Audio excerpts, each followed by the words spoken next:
Welcome to the Pat Imig Sports Network, broadcasting from Imig AI Studios in St. Louis, Missouri.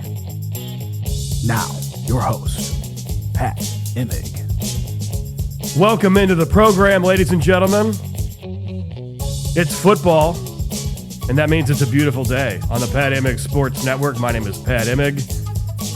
Thank you for tuning in. As always, you can find us streaming on your favorite podcast platforms, Apple Podcasts and Spotify especially, as well as YouTube. And if you're wondering how you can watch, YouTube, at Get Pissin. That's GETPISN. They don't let you have four-letter handles. So we couldn't just do PISN, Pissin. You got to get Pissin. You hear? Okay. Good. Everybody hears it. Well, I'm in a great mood because the NFL is exciting. Watching the NFL in 2025 is kind of like watching college football. Every game feels like it's an SEC or a Big Ten game where every possession actually matters, even if the game is sloppy. Every game is close with a few weekly exceptions. Typically that involves the Raiders or the Jets. Of the 108 games played in 2025, 8 have ended in 1-point differentials, 4 have gone to overtime, and more than half, 59, have been one-possession games. College football athletes are now playing at a more advanced and skilled level in college, and they're playing in front of 100,000-person stadiums. So by the time that they actually get to the NFL, not only are they more seasoned, but they're also used to playing in front of 60,000 fans. We just watched the Broncos team, led by second-year quarterback Bo Nix, score 33 points in the fourth quarter against a Giants team, led by first-year quarterback Jackson Dart. It was Big Ten versus SEC. Defenses and special teams are forcing big plays and big scores. 59-yard field goals are a no-brainer to attempt. And with the exception of kickoffs and kickoff returns and a few bullshit pass interference calls, the NFL in 2025 is checking all the boxes for me. They've pulled activist politics out of the sport. We never needed it. Sports is a gateway to entertainment and getting away from that stuff. There's also no more get-right weeks, no more easy outs, except for, the Jets and the Raiders. You flip on a Sunday game now, the margin for error is razor thin. It's good TV. It's exciting. Casual fans are mistaking this high-level competition for there not being a dominant team. But much like college football, maybe there's an Ohio State and a Detroit Lions. The difference between 12 wins and 9 wins might actually be 5 or 6 plays for a team this year. So every yard does actually make a difference. Every inch counts. Cliches are on fire because it's the NFL in 2025 and it feels like college football. And I like it. I like it a lot. The iciest issue. Breakthrough for some clarity, confidence, and knowledge. Because knowledge is power, and power is beer and chicken wings. This week's Icy Issue: should New York Jets quarterback Justin Fields tell Jets owner Woody Johnson to go himself? I think he should. After he was thrown under the bus by his owner. Take a listen. You know, it's hard when you have a quarterback with, with a rating that we've got, Rating? What is he, like his Madden rating? Does he play video games, Woody Johnson? I mean, he has the ability, but something just is not jiving. Something's not jiving. Yeah, something hasn't been jiving with quarterbacks in New York for the Jets since the turn of the century. The Jets actually haven't won the division since 2002 when realignment started. So perhaps the owner should actually decide to sell the franchise, maybe to Gary Vee, because that's what Gary Vee wants to do, isn't that right? Yeah. Anybody else would be better than Woody Johnson. Here's more. But if you look at any head coach with a quarterback like that, you're going to see similar results if you go across the league. I love how he threw the quarterback under the bus to give his belief and put his name and stand behind the head coach, Aaron Glenn. So, Aaron, you're good, but that quarterback, he better start playing, huh? Yeah, because God knows that you couldn't coach, or anybody could coach, with this guy at quarterback. It has nothing to do with the Jets and me, Woody Johnson. If we can just complete a pass, it would look good.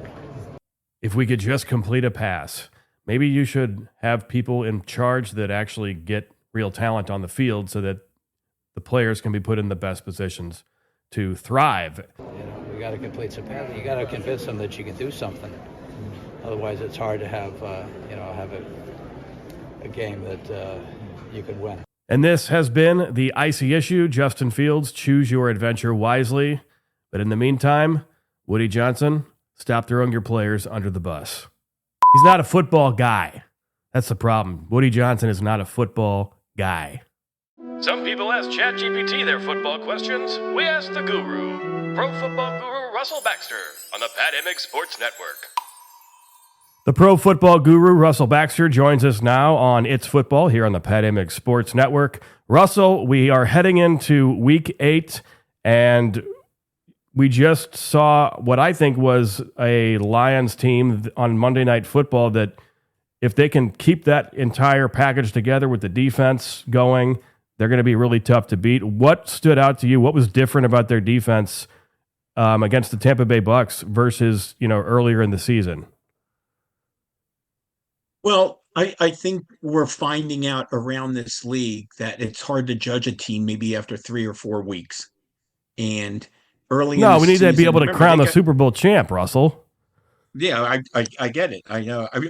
One of my least favorite things I ever hear is if the season ended today. Someone said that to me in a meeting once, and I looked at him. I said, but the season doesn't end today. I said, I enjoy the football season. If you want the football season to end today, you go ahead, but it's not me.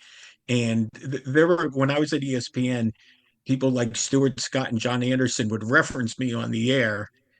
Russell Baxter hates when you say if the season ends today, but it's actually a silly narrative. So, but as you see with Kansas City, 0-2 out of the gate, not necessarily healthy on offense. All of a sudden, they pitch a shutout against the Raiders. The Lions at times can be a decent defense, especially if they get the pass rush going. They were really flying around the ball. They were extremely physical. It's not that they're never physical, but more times than not under the Dan Campbell regime, he's had a lot of injuries on the defensive side of the ball. But there was a different feel to that team. They weren't necessarily tight with the football last night either, but they set kind of a tone early on with some of those hits. And I don't want to say the Buccaneers panicked, but I think the Buccaneers were expecting a track meet. And it turned out to be a cross-country run.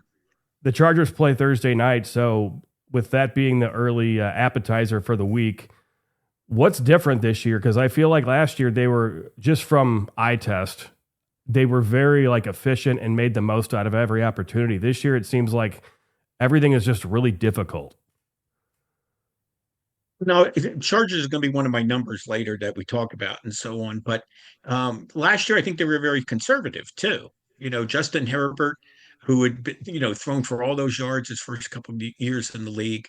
Jim Harbaugh's system, Greg Roman's system, stressing running the ball. They had him running a little more. They had J.K. Dobbins when he was healthy last year. But the fact that they have been battered at offensive tackle, the fact that, I wrote about this during the summer, could the Chargers have 2,000-yard runners and Najee Harris and Omarion Hampton? Well, right now, neither one of them are on the field. So I think they expect it to play a certain way. And Justin Herbert is doing the best he can. But the way he threw the ball early in his career, it was almost hard to believe he was just going to throw 3 picks. Being aggressive in that, and that's fine. And early on, I think the fact that they were playing 3 divisional opponents played in their favor, and they beat all 3 of them. But, here comes another NFC team. They already lost to the Giants. They already lost to the Commanders, and it's the way they have lost. I mean, Indianapolis almost made it look easy. I mean, the Chargers hung around, but the Colts are playing with this amazing sense of confidence right now. And there's no question about it. And, you could say that, they're a couple of mental errors away from being, undefeated. Yeah. That game against the Rams. But obviously didn't mind playing in SoFi Stadium because they played there a couple of weeks ago, and now they came in and put 38 on the board. Um, I don't want to say the game wasn't as close as the score indicated because I don't think the Colts defense is formidable, but that offensive line they have, Jonathan Taylor, who led the league in rushing a couple of years ago, that's a huge formula for success. And Daniel Jones, like we talked about last week, just another quarterback where people wanted so much in the first 2 or 3 years, and we're seeing maybe it just takes longer for some of these guys to develop. Not everybody is a flash in the pan immediately and can sustain it, like Patrick Mahomes, like Dan Marino. It doesn't work that way. There is no steady formula for that. And Daniel Jones, who I think there are those, I know you know this, but he was a big catalyst to the Giants getting to the playoffs in 2022. They not only got to the playoffs, they beat the Vikings in the road playoff game. Then they got smoked by the Eagles. So with Jonathan Taylor, I hate the projection game that people play when they're like, I know he's not a rookie, but when people say like, is he the next so and so, and it's like, no, he's Jonathan Taylor. But you've covered the game for 40 years. Are there any running backs that you were reminded of when you watched Jonathan Taylor? Because I'll spill the beans first. Like a couple weeks ago when he did a little spinneroonie and he's wearing number 28 and it's the Colts, it's like, wow, that obviously looks like Marshall Faulk because he's 28 Colts and, juking and jiving. But he's the best running back, like you said. Is there any elements of guys of the past that you see?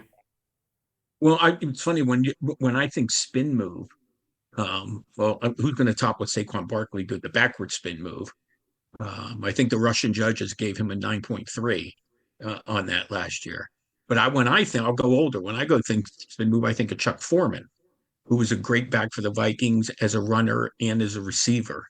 But Jonathan Taylor is a little more of a power back than, say, other backs and so on. And he doesn't look like he is a big power back, but he runs very, very hard. It's kind of confusing to line, watch. Yeah, no, listen, when he led the league in rushing, he can outrun people, but he blows them over too. Listen, the running game has made a resurgence in the last couple of years. 7 weeks into the season, there's been more 100-yard rushing games by players than there have been 300-yard passing games by quarterbacks. One of the running backs he was Mr. Running Back last year. He was Barkley. We were just talking about him. So did they ride him too much? Like, is this like a case of where I remember back in the day, I just said back in the day, the Falcons. That's all right. The Falcons wore the tires off of Jamal Anderson. I think he ran the ball like 1,200 times in like 3 years, something like that. Is Barkley, is he tired? Like, what's going on? Because it's not even just the lack of attempts, it's the yards per attempt too. Yeah, I don't think they've gotten into a rhythm offensively with that running game like they had last year. And he's not having those breakaway runs that we saw. I mean, my God, he played the Rams twice last year and had 200 yards rushing in each game.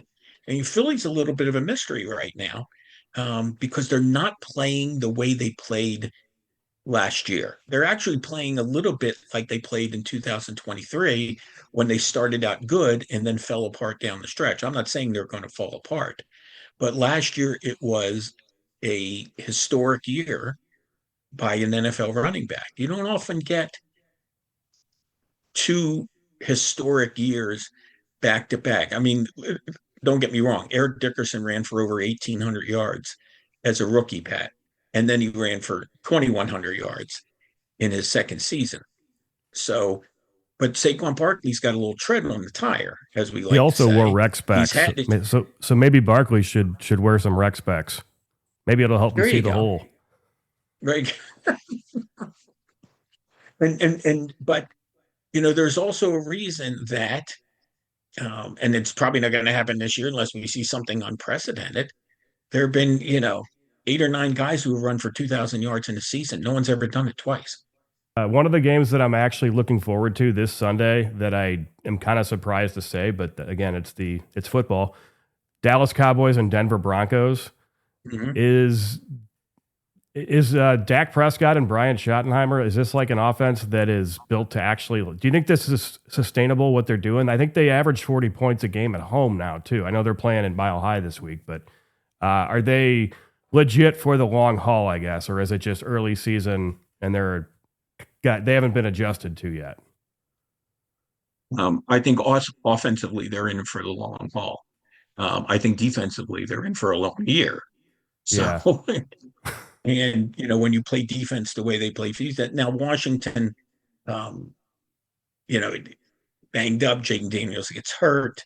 But, they've lit up the score because they're balanced, because they have a running game and they have two wide receivers who can fly, and they have a tight end, and the offensive line is held up so far. Yeah. So, I mean, they have a lot of weapons at their disposal, and they have a quarterback now who's in his 10th season. I know he's had his injury problems on and off, but I think a lot of people underestimated Brian Schottenheimer.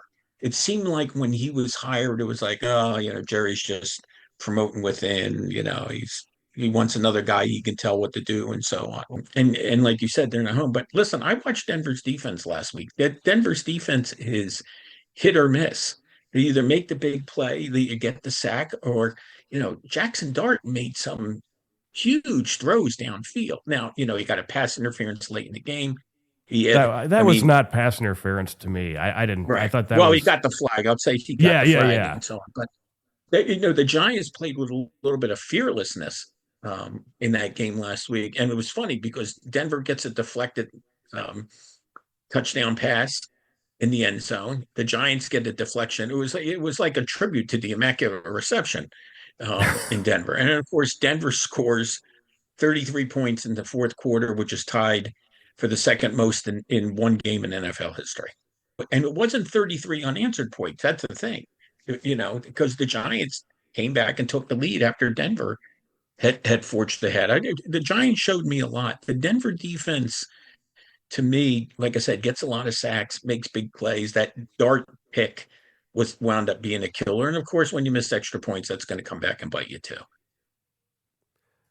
So I was reading that Mac Jones has a incentive-based contract where it says he gets paid. He just earned an extra $400,000 because he gets $100,000 for each win where he's the quarterback for 25% of the snaps. So 4 wins, so he gets his $400K, and now every win from here on out, he gets $100K if he is the quarterback for 25% when he starts. So first off, is he going to continue starting? I know that he wasn't really the reason that that they won Sunday night against Atlanta, but somehow this team's 5-2, and I say somehow because they've been, that's why I don't have them going to the playoffs, because they're just so banged up. So does he stay quarterback regardless of health of Brock Purdy? If you're the coach, so I would lean toward Mac Jones being the starter. The old starter can't lose his job during the injury, but if your quarterback or any player is a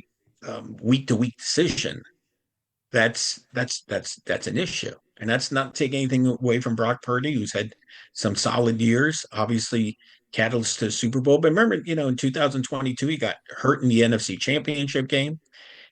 So he's certainly taken his licks. If memory serves me correct, Kyle Shanahan was always a big Mac Jones guy. Yeah. When they went in a different direction, of course, they took Trey Lance, and that wound up blowing up in their face. So, but you got to give Shanahan. Listen, I don't worry about Kyle Shanahan during the regular season. I worry about Kyle Shanahan closing out games. And, he's gotten to 1 Super Bowl as a coordinator, and 2 as a head coach. And in each of those games, Pat, fair or unfair, he was on the side of a team that had a double-digit lead and didn't win the game. Sunday night, there's going to be an exciting game for me to watch. I love watching Aaron Rodgers play, and it's going to be the Steelers and Packers. What happened to the Steelers defense in Week 7? Was that just Jamar Chase? I can't remember a Steelers defense playing like that. So they've had like 3 really good weeks and 3 really bad weeks, it seems like, this year. So what's the real defense? Because I think the offense is actually going to keep getting better. And they started the show life with their run game, too, with some of the guys you had mentioned, the week before. So what is What's your prognosis for their defense and what's causing it? That defense on the Thursday night game looked like the defense against the Ravens in the playoffs this past year, where I mean they were, because as good as Flacco was, he wound up throwing for 342 yards. Chase Brown ate them alive in terms of the running game. I think that's the first thing Tomlin referenced. They had a bad defensive game against the Patriots, and yet they came up with 5 takeaways. They didn't have a great defensive game against the Jets, and yet they came up with some key plays. So it's almost like they're relying on the veterans they brought in, like a Jalen Ramsey, like a Darius Slay. They already have Cam Hayward. They already have TJ. It's almost like they're waiting for them to come up with these big plays. Joe Flacco's faced the Steelers like 25 times, I think it is the number. Right. Okay, so he's probably calling the defensive signals before the Steelers are. So I don't think there was anything that really surprised him about what they did. It was horrendous to watch that. Again, they couldn't stop the run. They couldn't stop the pass. They didn't make any of those. It really looked like it really looked like their defense was like surprised at every rushing attempt. It was weird. Yeah, I know. Right. Well, I'll say this. Maybe they were surprised because I think they were up 10-0. And see, that's what some coaches make the mistake. They get down double digits and they abandon. I think you and I talked about Mike Martz last week. We're down 10-0. Right. We're not going to run the ball the rest of the game. But I think it's a different era. What's your take on the Packers? Did they show you anything different this past week before the Sunday night game with Pittsburgh? They looked very flat offensively. They got a decent game from Josh Jacobs. They have some good young tight ends. Jordan Love, it's been a little hit and miss. He was a little hit and miss last year, especially late in the year, especially in the playoff game against Philadelphia. And, Micah Parsons does his thing late in the game. It's what they were looking for. I was actually a little surprised that the Cardinals, who don't have James Conner, okay, and I was surprised at how easily they were able to move the football against a Green Bay defense that a lot of people thought might be the best in the league with Parsons. They haven't looked like a dominant defense yet. Yeah, I would agree. I feel like I'm still waiting to see their best game, which I guess on one hand, I agree. Which can be like a good sign if you're a Packers fan, but could also be a bad sign because maybe they don't find it. Monday night, Chiefs on primetime. It's great to see the Chiefs on primetime. We haven't gotten that this year. Just kidding. But they're actually a lot more exciting to watch now ever since they got healthy on offense. Is their defense, after that hiccup in Jacksonville, are they here for the long haul, you think? Because if they are, then that means that they're probably winning that division, in my opinion. Yeah. I'm not going to put words in your mouth. Well, I don't disagree with you, okay? It's funny about the Chiefs. And listen, that was a complete rout of the Raiders, who they, pretty much have owned since Andy Reid got there, even before Patrick Mahomes was there, so on. And it's funny, we're 7 weeks into the season, and it looks like they're getting their act together. Defensively, they shut down the Lions. Let's be honest about it. They shut out the Raiders. We don't see a lot of shutouts in the league anymore. And people are always like, well, it's the Raiders. And it's like, I mean, at this point, if you're a defense, your job is to shut them out. A shutout's a shutout, no matter who it's against. Pat, last year, the entire season, there were 2 shutouts in the league. The entire season. It's 272 games, 2 shutouts. This year, by chance, there's already been 3. Tennessee losing to Houston, and then in the game we just saw there, and then Carolina shutting out Atlanta back in week 3. So I'm not saying that number could stay there. In fact, I think last year it took until like week 14 or 15 there to be a shutout in the league. It looked like we would not have one at all.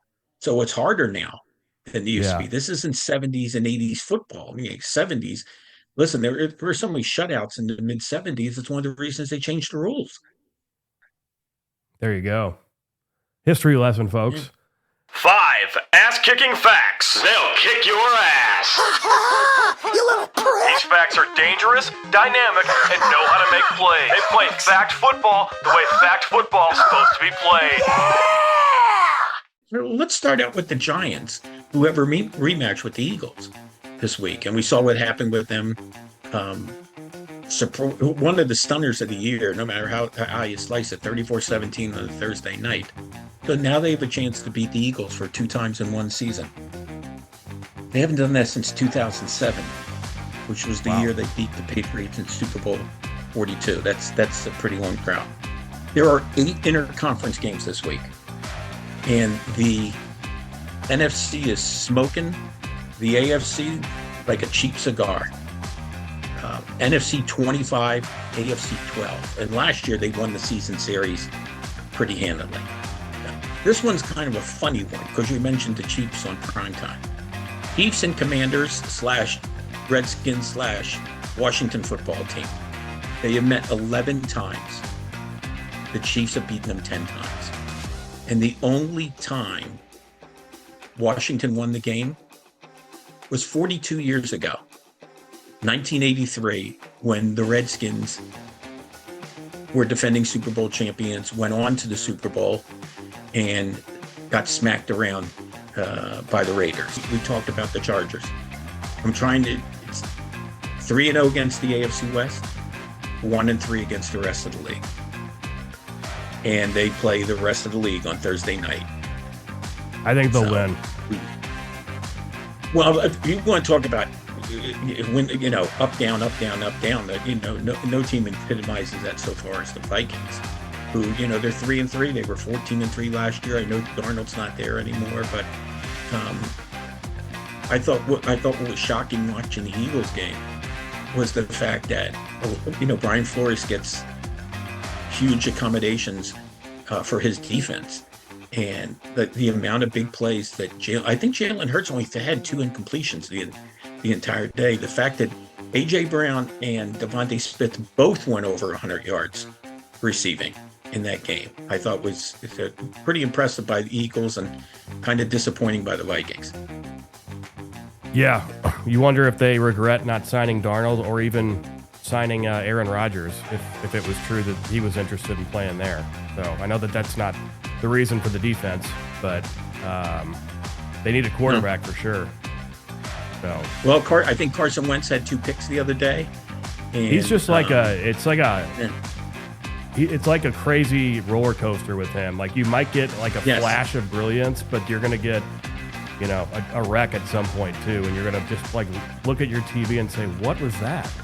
Remember Jared Goff, Carson Wentz, 1-2 in the draft in 2016. Both are not with the teams that drafted them, and Jared Goff continues to amaze. But Indianapolis, because that thing you said about indoors, it's funny. They played 4 home games, okay? And all obviously indoors. They played the Rams and the Chargers on the road, both indoors. So they played 1 outdoor game in 7 weeks. That's the pro football guru, Russell Baxter. Russell, thank you.